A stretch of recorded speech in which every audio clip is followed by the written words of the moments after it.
can't tell you how many law firms I speak with on a daily basis when they want to hire somebody overseas or 1099 or what have you, that they ask about, what about cybersecurity? How can I ensure blah, blah, blah? I'm like, how can you do that with your W-2 employees as well?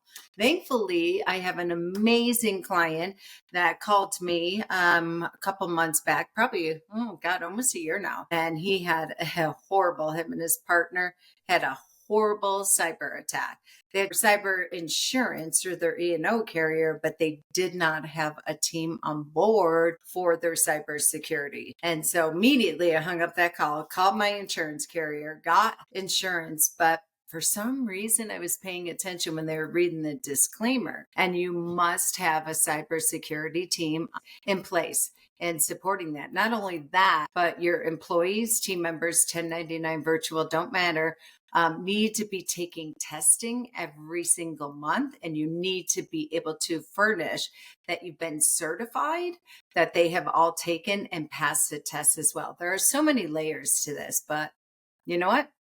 It happened to me. And I want to share my story so it supports you all in the future. We had a team member, sales assistant that worked on my sales team, and kept having come Jesus meetings with her. 2 weeks ago, I think it was, I put her on a performance plan. We were doing her 120-day review. And as we're doing it and we complete it, it's all documented, her performance plan. I hung up from the Zoom room and something in my belly, my intuition, so trust the gut, people, stopped me right in my tracks. And I'm like, she needs to go now. I'm not giving this another 2 weeks. Call it divine intervention, call it intuition, call it what you want.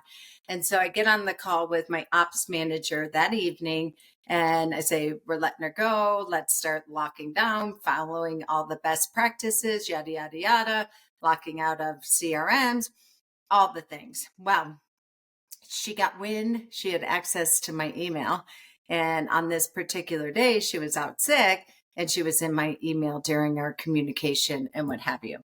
And tried to hack and spam and phish our email. She had access to my email, my sales assistant's email, and then got into my email and found my operations manager email.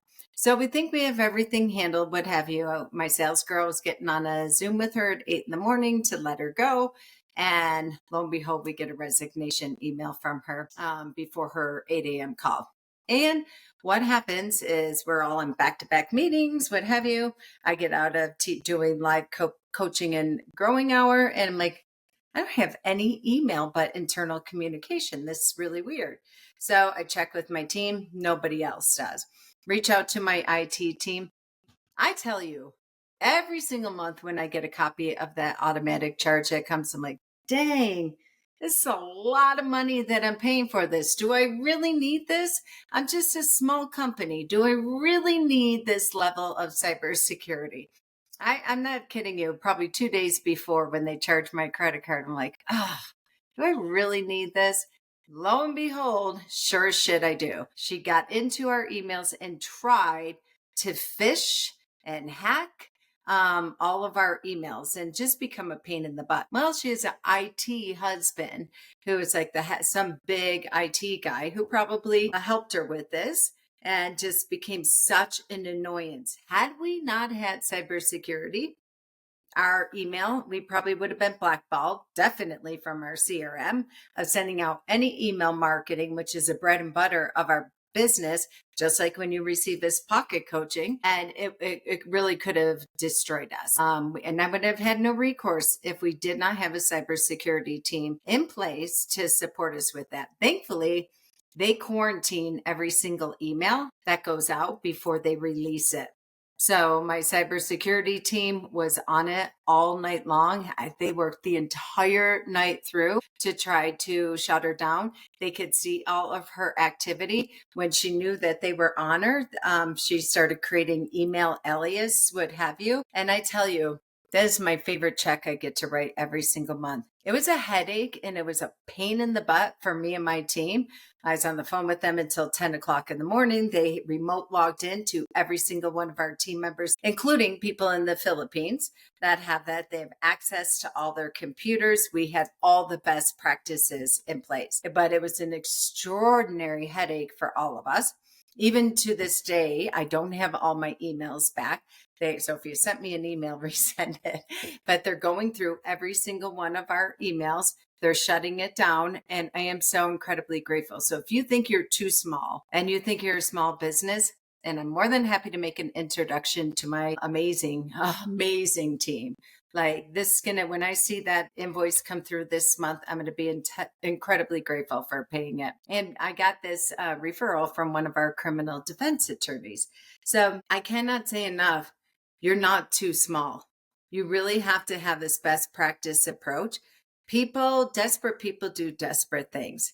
And there was something in my intuition when I stopped in my tracks after I got off that performance plan that just told me, she's a bad egg. No more are we investing in her. So I cannot say enough. You're never too small. Few lessons where I probably had indications that I poured too much time into her. Don't we all do that? But, in regards, I'm so grateful that I stopped in my tracks and trusted my intuition and did that.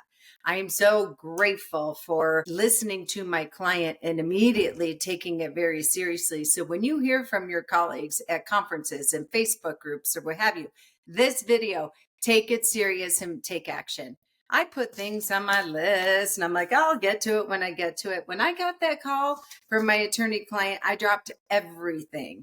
I literally canceled dinner with my daughter. I'm like, I'm going to be a half hour late. I got to make this call to my insurance company. And then I immediately reached out to Rachel and her team in California and got on their cybersecurity. My intuition, your gut knows, don't F around with this stuff and take it seriously. Now, here's the kicker of this story. After she figures out we're onto her, she knows we have a cybersecurity team. She had to take the test for the 120 days that she was with us or what have you. They put all of this on her computer and everything. They were able to lock her out, shut it down. All went well, but here's the kicker. She sends my operations girl an invoice for the 2 days that she worked before she resigned. It's just so funny. I'm like, put it in the trash. Don't even reply to her. So guys, friends, take this seriously. It is getting worse and worse and worse by the hour. You know it. You get the phone calls, you get the text. You're like, I blocked these people 50 times. How the hell are they getting in? So when you have your intuition, that niggling feeling, when you get a piece of advice from your colleagues, from your friends, when you see it, you're like, oh my God, thank God it's not me. Make sure it could be you. It probably will be you at some point. Invest in that. That is the greatest investment that you will take and make versus pouring all this money into marketing and what have you. This is first order. You've got to protect your business. I'm so tired of micromanaging. How do I train, manage, and lead? I can't find time to be visionary. Head down in the weeds.